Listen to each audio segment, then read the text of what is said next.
ఎడమ పాదం ఎందుకు లేచిందంటే వామార్థ భాగమునందు మా అమ్మ ఉంది. ఏరా నువ్వు చేసిన ధూర్తతనానికి నీ పాశం ఆ పిల్లవాడు శివలింగాన్ని కౌగలించుకోవడంలో మా వారికి తగిలింది. ఎంత అపచారం చేశావు నువ్వు. కాబట్టి ముందు ఎగిరిపోయేట్టు తన్నింది, ఎడంపాదం తన్నింది అమ్మవారు. కింద పడిపోగానే త్రిశూలపు హత్య అప్పుడు తగిలింది. లోకాన్ని చంపే యముడు చచ్చిపోయాడు. శంకరాచార్యులు వారు అన్నారు శివానంద లహరిలో, వక్షస్థాడనమంతకస్య కఠినాపస్మార సంవర్ధనం భూభృత్ పర్యటనం నమత్సురశిర కోటీర సంఘర్షణం కర్మేదం మృదులస్య తావక పదద్వంద్వస్య గౌరీపతే మచ్చేతో మణిపాదుకా విహరణం శంభో సదాంగీకురు అన్నారు. స్వామి, ఆనాడు యమధర్మరాజు గారి వక్షస్థలం మీద నీ పాదాన్ని ఎత్తిపెట్టి తన్నినప్పుడు ఆ పాదం ఎంత కందిపోయిందో. ఆ శ్రీశైల క్షేత్రంలో ఎక్కడ చూసినా ఓషధలు, రాళ్ళు, ముళ్ళు, పొదలు దాని మీద తిరుగుతుంటావు కదా, నీ పాదాలు ఎంత సొక్కిపోయాయో. ఒక్క 2 మణిపాదుకలు ఇస్తాను, వేసుకో తండ్రి, నా మనస్సన్న మణిపాదుకలు ఇస్తాను, అవి తొడుక్కో అన్నారు. అవకాశం దొరికితే చాలు తన మనస్సు తీసుకెళ్ళి అక్కడ పెట్టేస్తుంటారు శంకరాచార్యులు వారు మన కోసమని. ఆ శ్లోకం మన్ని రోజు ఇంట్లో ఆ శ్లోకాలు చదువుకుంటే అండి, అందుకే దీనికి ఫలశ్రుతి ఏం చెప్తారో తెలుసా అండి? పరమశివుడు చెప్పాడు సాక్షాత్తుగా. సరే ఎలాగో వస్తుంది కదా, మీరు అక్కడ విందురు గాని. పరమశివుడు వచ్చి యమధర్మరాజు గారిని చంపేస్తే మునితను జన్ముఖ కంఠమున మొక్కులుడై యముడేసినట్టి యఘనమగు కాలపాసమది గంటగతంబయి కాను పట్ట అంతనే ప్రెనిమోత బెట్టడర దారుణ రోషపరీత చిత్తుడై అనువుగ లింగ మధ్యమున అద్భుత రీచిగతోచి యుద్ధతిన్. ఆ వచ్చినటువంటి శివుడు రుద్రుడై యమధర్మరాజు గారిని సంహరించాడు. సంహరించిన తరువాత అప్పుడు మహానుభావుడు మార్కండేయుడు వంక ప్రసన్నుడై చూశాడు. ఎంత నమ్మకంతో చేశావురా అయ్యా పూజ, ఎంత ధైర్యంతో చేశావురా పూజ, ఎంత విశ్వాసం రా నీకు, నీ ప్రాణం పోతుందని తెలిసినా వాడుండగా నేను చావనన్నావంతే. ఏమి ధైర్యం రా, ఏమి నమ్మకం రా నీకు నా మీద తండ్రి అని వంగి శంకరుడు పాశంచ ఘంటాం, ఆయన వంగుతుంటే గంటలన్నీ గణగణ మోగుతుంటే ఒంటికి రాసుకున్న విభూతి మార్కండేయుడి మీద పడుతుంటే, జటలలో ఉన్న గంగ చుక్కలు పిల్లవాడి మీద పడుతుంటే, చందమామ కాంతి చల్లగా ప్రసరిస్తుంటే, ఈ పిల్లవాడికి మనం తగిలినా ఏమంటాడో అని పాములు కూడా వెనక్కి వెళ్ళిపోతుంటే, 2 చేతులతో పార్వతీదేవి మీద తప్పపడనటువంటి చెయ్యి, మునులకు అభయమిచ్చే చెయ్యి, జ్ఞానమును ప్రసాదించగలిగిన చెయ్యి, సనక సనందనాది మహర్షులకు ఇలా చిన్ముద్ర పట్టి జ్ఞానమిచ్చిన చెయ్యి, 2 చేతులతో పిల్లవాడి భుజాలు పట్టుకుని పైకెత్తి దగ్గరగా తీసుకుని వంగి వాడి ముఖంలోకి చూసి, నాన్న ఎంత భక్తిరా, ఎంత పూనికిరా నీకు, ఒక్క వరం కోరుకోరా నాన్న,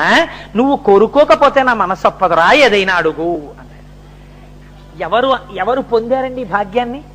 మార్కండేయుడు పొందాడు. 16 సంవత్సరాల పిల్లవాడు పొందితే పైకెత్తి నిలబెడితే 2 చేతులతో నమస్కారం చేస్తూ, ఎలా ఎవరికైనా ప్రత్యక్షమై మాట్లాడాడంతే. ఇలా శివుడు 2 చేతులతో పట్టుకుని ఉంటే అమ్మవారు చూడండి, ఎవరైనా మంచి పిల్లాడు కనపడితే కన్న తల్లి హృదయం ఆ పిల్లల్ని గబగబ దగ్గరికి తెచ్చేసుకుంటారు. అలా పార్వతీదేవి మా ఆయన వైభవాన్ని ఎంత నమ్మకంతో పూనికతో స్తోత్రం చేశావురా నాన్న, ఎంత నమ్మకం రా మా వారి మీద నీకు అని అమ్మవారు గబగబా దగ్గరికి తీసేసుకుంటుంటే, ఆ చల్లని తల్లి ముఖం కనపడుతుంటే, ఆ బొట్టు కనపడుతుంటే, అమ్మవారి ముక్కు ముత్యం కనపడుతుంటే, ఆ అమ్మవారిని అయ్యవారిని చూసి పొంగిపోతూ ఆయన్ని ఇలా పట్టుకుంటే, అప్పటి వరకు చేసిన తపస్సు వల్ల చిక్కిపోయిన బక్క చేతుల్ని ఇలా చేతులతో పట్టుకుంటే, ఆ 2 చేతులతో వాళ్ళ చేతుల మధ్యలో నమస్కారం పెట్టాడు. పెట్టి అన్నాడు, ఈశ్వరా నన్నింత గౌరవించారే, ఇంత నన్ను పెద్దవాణ్ణి చేశారే, నా మీద ఇంత కారుణ్యం చూపించారే, నేను ఏ కోరిక కోరను, ఒక్క కోరిక కోరుతాను, పాపం తెలియక పొరపాటు చేశాడు, ఆయన్ని బతికించండి అన్నాడు. అనేటప్పటికీ అప్పుడు శంకరుడు మళ్ళీ ఒక్కసారి ప్రసన్నుడై చూశాడు. ప్రాణాలు పోయిన యమధర్మరాజు గారు మళ్ళీ లేచారు. మళ్ళీ లేచి గభాలను లేచి, ఇప్పుడు శివుడో గివుడో ఏ మగవాడో ఇది పోయింది, పోయి గభాలను 2 చేతులు ఎత్తి నమస్కరించి ఒక మంచి ప్రశ్న ఒకటి వేశాడండి. లోకానికి పనికొచ్చే ప్రశ్న, చాలా చాలా గొప్ప యమధర్మరాజు గారిని తక్కువ చేసి భావించకూడదండోయ్. మహానుభావుడైన ఆయనంత ధర్మతత్పరత ఉన్నవాడు లోకంలో ఉండడు. కాబట్టి ఆయన అన్నాడు, దేవరా 16 లీవడుగున ఆయువటంచు వచించుట ఎరసియేను పాశమును వేసితి మునిబాలునిపై తలపునకు రాదు నాకు నా తప్పిదంబు. నువ్వు ఏమన్నా వరం ఇచ్చినప్పుడు 16 వర్షములకే పరమందు సుపుత్రు కోరెదో అన్నావు కదా. అప్పుడు నేను విన్నాను, ఎంత ఆయుర్దాయం ఈ పిల్లాడికి అని. ఎందుకని?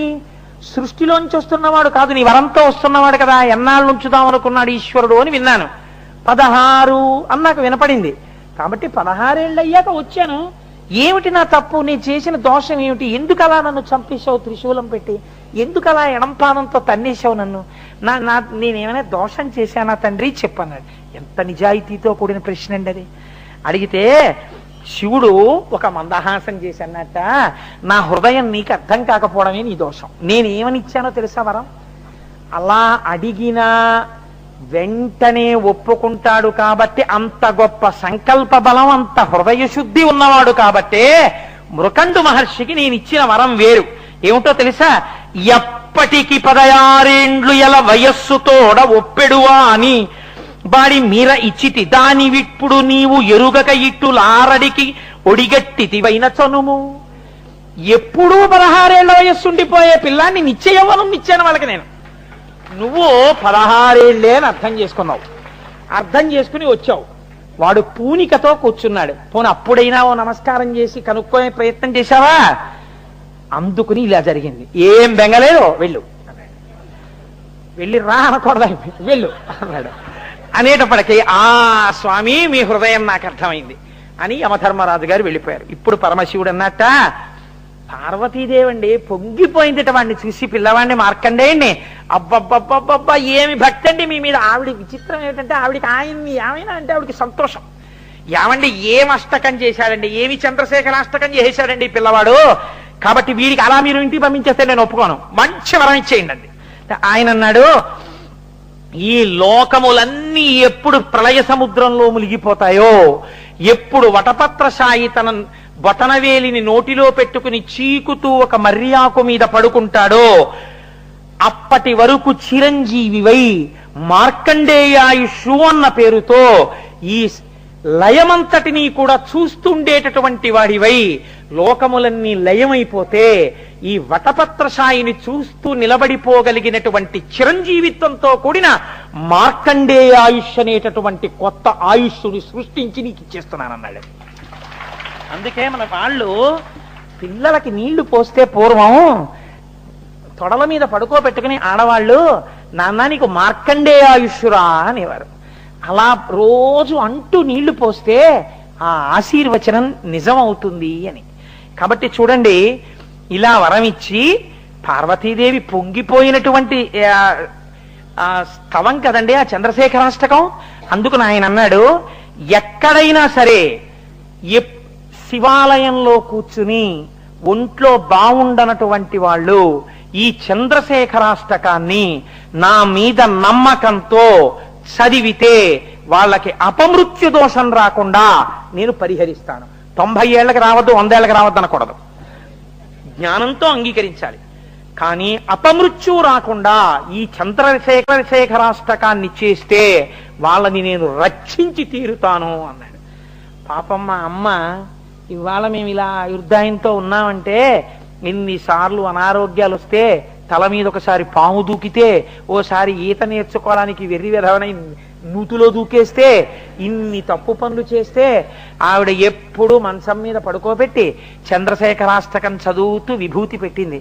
మా అమ్మ ఆనాడు నమ్మి చేసిన చంద్రశేఖరాష్టకమే ఇవాళ ఇంత లావు ఇంత పొడుగునున్న ఈ కోటేశ్వరరావు అన్న శరీరం బతకడానికి కారణం. కాబట్టి ఆ చంద్రశేఖరాష్టకం అంత గొప్పది. అప్పుడు శంకరుడు అన్నాడు, ఈ చరితం బెవ్వరుగా ఈ చదివిన వినిన మిత్తి నెట్టి చిరాయుశ్రీ చెలువు మీర సౌఖ్యములు ఆచంద్ర కిరీటుదయను అందెదరవని. ఎవరైతే ఈ చంద్రశేఖరాష్టకాన్ని నమ్ముకుని ప్రతిరోజు ఇంట్లో చదువుకుంటారో అలాంటి వాళ్ళ ఇళ్లల్లోంచి అకారణంగా సమయము కాకుండా అపమృత్యు దోషము వలన బయటికి శరీరములు వెళ్ళవలసిన అవసరము లేకుండా నేను వాళ్ళ వంశాల్ని వాళ్ళని కాపాడతాను. ఇది చదివినటువంటి వాళ్ళకి, ఇది విన్న వాళ్ళకి అపారమైనటువంటి కీర్తిని, తేజస్సుని, ఆయుర్దాయాన్ని నేను కృప చేస్తున్నాను. చంద్రశేఖర అని పిలువబడినటువంటి అష్టకం కనుక ఈ మకుటంతోటే ఎక్కడ చదువుతున్నారో, అందుకే ఈ చంద్రశేఖరాష్టకానికి ఉన్న గమ్మత్ ఏమిటో తెలుసా అండి? ఇదంతా చదివేసిన తరువాత అష్టకానికి చిట్ట చివరిలో ఒక మాట చెప్తారు. ఇదంతా చదివితే అష్టకంలోనే చివర్లో మృత్యుభీతి మృకండు సూను కృతస్తవం శివ సన్నిధౌ యత్ర కుత్రహయ పటేన్నహి తస్య మృత్యుభయం భవేత్ పూర్ణమాయురరోగతామఖిలార్ధ సంపదమాదరం చంద్రశేఖరయేవ తస్య దదాతి ముక్తిమయత్నతః. ఎవరు నమ్మకంతో రోజు మృత్యుభీతి మృకండు సూను కృతస్తవం శివ సన్నిధౌ, శివుని యొక్క సన్నిధానమునందు మృత్యుభీతితో మృకండు సూనుడైనటువంటి మార్కండేయ మహర్షి చేసినటువంటి ఈ అష్టకమున్నదో దానిని పూనికతో చదువుతున్నారో అటువంటి వారికి యత్ర కుత్రయ పటేన్నహి తస్య మృత్యుభయం భవేత్, మృత్యుభయం ఉండదు. పూర్ణమాయురరోగతామఖిలార్ధ సంపదమాదరం, పూర్ణమైన ఆయుర్దాయాన్ని వాళ్ళు పొందుతారు, ఆపదలు రాకుండా. దానితో పాటుగా అఖిలమైనటువంటి అర్థములు, సంపత్తి, యశస్సు అన్ని చేకూరుతాయి. చంద్రశేఖరయేవ తస్య దదాది ముక్తిమయత్నతః. వీడి ప్రయత్నం లేకుండా చిట్ట చివర రోజు చంద్రశేఖరాష్టకం చేసుకున్న ఫలితం చేత చిట్ట చివరిలో ఊపిరి జారిపోతున్నప్పుడు శంకరుడి యొక్క నామం జ్ఞాపకానికొచ్చి చంద్రశేఖర అంటూ ప్రాణం విడిచి ఆయన చేతనే మోక్షమీయబడి ఆయనలోకే కలిసిపోతాడు. అంత గొప్ప అష్టకంతో కూడినటువంటి ఈ మార్కండేయ మహర్షి యొక్క జీవితాన్ని ప్రత్యేకించి మాఘమాసంలో ఎవరు వింటున్నారో వాళ్ళకి పరిపూర్ణమైనటువంటి శివకటాక్షము కలుగుతుంది అని శివపురాణాంతర్గతమైన వాక్కు. మనం అనుకోకుండా ఇవాళ మాఘమాసంలో, అందున చంద్రశేఖరుడు శుక్లపక్షంలో ఉన్నటువంటి తది అనుకోండి, కానీ విధియ తదియలు కలుస్తున్నటువంటి రోజున ప్రదోష వేళలో శివాష్టోత్తరం చదువుకుని మనం అందరం ఇవాళ ఈ మార్కండేయ స్తవాన్ని, మార్కండేయుడి కథని చెప్పుకుని వినేటటువంటి అదృష్టాన్ని మనకు ఆ పరమశివుడే తన నిర్హేతుకమైన కృపగా మన్ని అనుగ్రహించాడు. కాబట్టి ఆ పార్వతీ పరమేశ్వరుల యొక్క పాదార విందముల యందు సంతతము మనకు భక్తి కలిగి ఉండేటట్టుగా ఆ ఉమామహేశ్వరులు మనను. పరమేశ్వరుని యొక్క కారుణ్యమును గూర్చి పూనిక కలిగినటువంటి భక్తుడు కోసం భగవంతుడు ఏ స్థాయిలో తన యొక్క కారుణ్యమును ఆవిష్కరిస్తాడు అన్న విషయాన్ని గూర్చి నిన్నటి రోజున నేను మార్కండేయ చరిత్రగా మీకు ఒక విషయాన్ని ప్రస్తావన చేసి ఉన్నాను. మనకి పరమశివుని యొక్క స్వరూపము అనేక రకములైనటువంటి మూర్తులుగా గోచరిస్తూ ఉంటుంది. 64 మూర్తులున్నాయి. ఒక్క పరమశివుడికే ఆయన యొక్క తత్వమును తెలుసుకోవడానికి వీలుగా ఆయన సాకారుడైనటువంటి మూర్తులు 64 మూర్తులు. ఈ 64 మూర్తుల గురించి శైవాగమాలు మాట్లాడుతూ ఉంటాయి.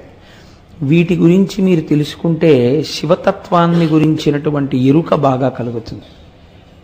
చాలామంది వెనకాల ఇబ్బంది పడుతున్నారు, అదంతా ఖాళీ కదండి, కొంచెం సర్దుకోండి అయ్యా, ఈ ఖాళీలోకి సర్దుకోండి, పాపం మళ్ళీ వెనక్కి ఇబ్బంది పడుతున్నారు కదా.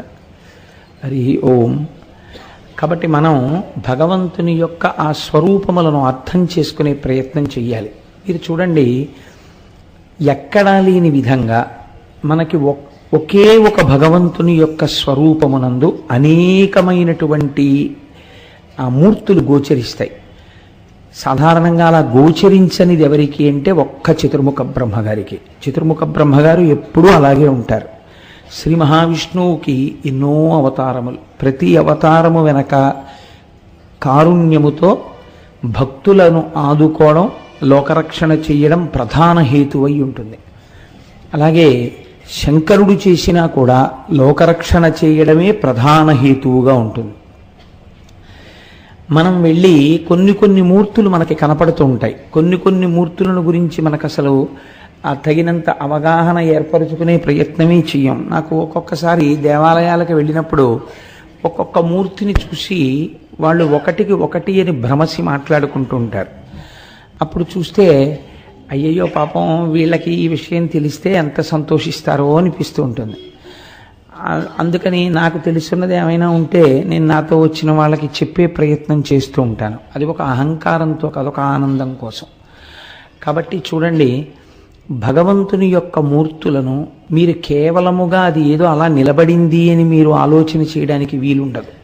దాని యందు ఒక గొప్ప తత్వము ఆవిష్కరింపబడుతుంది. దాంట్లోంచి మీరు తెలుసుకోవలసినటువంటి విషయం ఏదో ఉంటుంది. అటువంటి మూర్తి మీ కన్నుల యందు పడిందనుకోండి, పడినప్పుడు మీకు లోపల గోచరమయ్యేటటువంటి భావ సంపద చేత మీకు సంస్కారము కలుగుతుంది. మనుష్య జన్మ ఎత్తినందుకు ఎటువంటి జ్ఞానమును పొందాలో, ఎటువంటి భక్తిని పొందాలో ఆ మూర్తి దర్శనము చేత మీరు పొందగలరు. లేకపోతే శివుడు ఉన్నాడు, మీరు ఆలోచించండి, శివుని యొక్క స్వరూపమేమి అని అడిగితే శివలింగము. సాధారణంగా శివాలయాలన్నింటిలో ఏముంటుందండి? లింగస్వరూపమే ఉంటుంది. ఆ లింగస్వరూపమేమి మనం మహాశివరాత్రికి ముందు విచారణ చేద్దాం, అప్పుడు మరింత ఔచిత్యముతో ఉంటుంది. కాబట్టి తప్ప సాధారణంగా శంకరుడికి ఎక్కడ కూడా సాకారమైనటువంటి మూర్తితో దేవాలయం ఉండదు. పార్వతీ పరమేశ్వరులు ఇద్దరు సాకారమూర్తులై కూర్చున్నటువంటి దేవాలయాలు మీకు కనపడవు. కానీ సాకారముగా పరమశివుడికి పార్వతీదేవికి మూర్తి ఉన్నదా లేదా? ఉన్నది. ఎన్ని ఉన్నాయంటే 64 మూర్తులు ఉన్నాయి. ఇందులో చాలా చిత్రాతి చిత్రమైనటువంటి మూర్తులు ఉంటాయి. కానీ శివతత్వరీత్యా శివుని యొక్క 64 మూర్తులను 2 భాగములు చేసింది శైవాగమం. అందులో ఒక భాగాన్ని ఏమంటారంటే ఘోరస్వరూపములు అంటారు. ఇవి సాధారణంగా శిక్షించడానికి వస్తాయి, ఇంకా బోధ చెయ్యడానికి వీల్లేదు. వీడికి ఒక దెబ్బ కొడితే తప్ప వీడు వినడన్నప్పుడు ఘోరస్వరూపంతో ఉంటుంది. రెండవ దాన్ని అఘోర రూపము అంటారు. అంటే అది మంగళప్రదంగా ఉంటుంది, చాలా గొప్పగా ఉంటుంది. రెండిటి వలన ప్రయోజనం ఏమి మీరు బాగా పట్టుకునే ప్రయత్నం చేయండి. తండ్రి పిల్లవాణ్ణి కొట్టాడు, ఏమిటి ప్రయోజనం? సంస్కరించడమే. తండ్రి పిల్లవాణ్ణి ఒక చాక్లెట్ కొనిపెట్టాడు, లేకపోతే వాడికి ఒక పుస్తకం కొనిపెట్టాడు, వాడిని ఒక మంచి స్కూల్లో జాయిన్ చేశాడు. ఏమిటి దాని ప్రయోజనం? ఆ పిల్లవాడిని మంచి సంస్కారవంతుణ్ణి చేయడమే.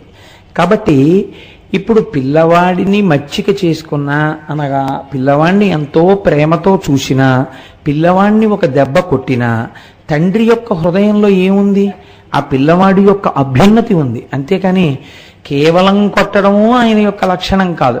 కేవలం ప్రేమతో చూడడము, ఎంత పాడైపోతున్నా నా కొడుకండి లేక పుట్టాడు, వాడు ఎంత తప్పు పని చేస్తున్నా నేను వాడిని ముద్దుగానే చూస్తాను అనడము తండ్రితనం కాదు. తండ్రితనమునందు 2 ఉంటాయి. అలాగే జగత పితరౌ వందే పార్వతీ పరమేశ్వరవు కనుక మీకు ఆ స్వరూపమునందు 2 ఉంటాయి. ఒకటి ప్రేమతో లాలిస్తుంది, ఒకటి ఘోర రూపంతో ఉంటుంది. కాబట్టి ఘోర రూపము అఘోర రూపము అని 2గా విడుతుంది. ఘోర రూపం ఎప్పుడు వస్తుంది, అఘోర రూపం ఎప్పుడు వస్తుంది అన్నది మీరు గమనించవలసి ఉంటుంది. అఘోర రూపములు చాలా ప్రశాంతమైనటువంటి స్థితిలో ఉండి మీకు చాలా గొప్ప బోధ చేసేవై ఉంటాయి. అటువంటి మూర్తిని మీరు చూసినప్పుడు మీకు చాలా ఆనందం కలుగుతుంది. అలా మీకు సాధారణంగా ప్రపంచంలో ఎన్ని రకాలైనటువంటి విద్యలున్నాయో, ఎన్ని కళలున్నాయో, అంతమంది కూడా తమ తమ కళలను ప్రదర్శన ప్రారంభించేసే ముందు నమస్కరించవలసినటువంటి మూర్తి ఒకటి లోకంలో ఉంది. అది సాక్షాత్తుగా ఆనందతాండవమూర్తి అంటారు. మనం నటరాజు అని పిలుస్తూ ఉంటాం, కానీ శైవాగమం ఏమని పిలుస్తుందంటే దాన్ని ఆనందతాండవమూర్తి అంటుంది. అంటే ఆ తాండవం చేయడంలో గొప్ప రహస్యాలు కొన్ని ఉంటాయి. ఆ ఆనందతాండవం చేసినటువంటి పరమశివుడు ఎవరున్నారో ఆయనలోంచే సమస్త శాస్త్రములు ఉద్భవించే, ఆయనలోంచే సమస్తమైన కళలు వచ్చాయి. ఒక్క శంకరుడు చేసినటువంటి తాండవంలోంచి 650 రకాలైనటువంటి నాట్యములు పుట్టాయి. 650 నాట్యాలలో ఇవాళ అన్ని రకాలైన నాట్యాలు చెప్పగలిగినటువంటి గురువులు లేరు. కాబట్టి బతికి బట్ట కట్టి శాస్త్రీయమైనటువంటి నాట్యముగా బ్రతికిన విన్ని అంటే ఇప్పటికీ కర్మభూమిలో 108 రకముల నాట్యములు బతికున్నాయంటారు పెద్దలు. మీరు వేరు వేరు సంప్రదాయములను వింటుంటారు. కూచిపూడి నాట్యమని, ఒడిస్సీ నాట్యమని, ఇలా రకరకాలుగా ఉంటాయి. భరతనాట్యమని. ఇవన్నీ ఎవరి దగ్గర నుంచి వచ్చాయి? అన్నీ ఆనందతాండవమూర్తి అయిన శంకరుడి దగ్గర నుంచే వచ్చాయి. ఈ ఆనంద తాండవమూర్తి చాలా గమ్మత్తుగా ఉంటుంది. మీరు చూడండి, ఆనంద తాండవమూర్తి యొక్క చిత్రమును గీయడం లేదా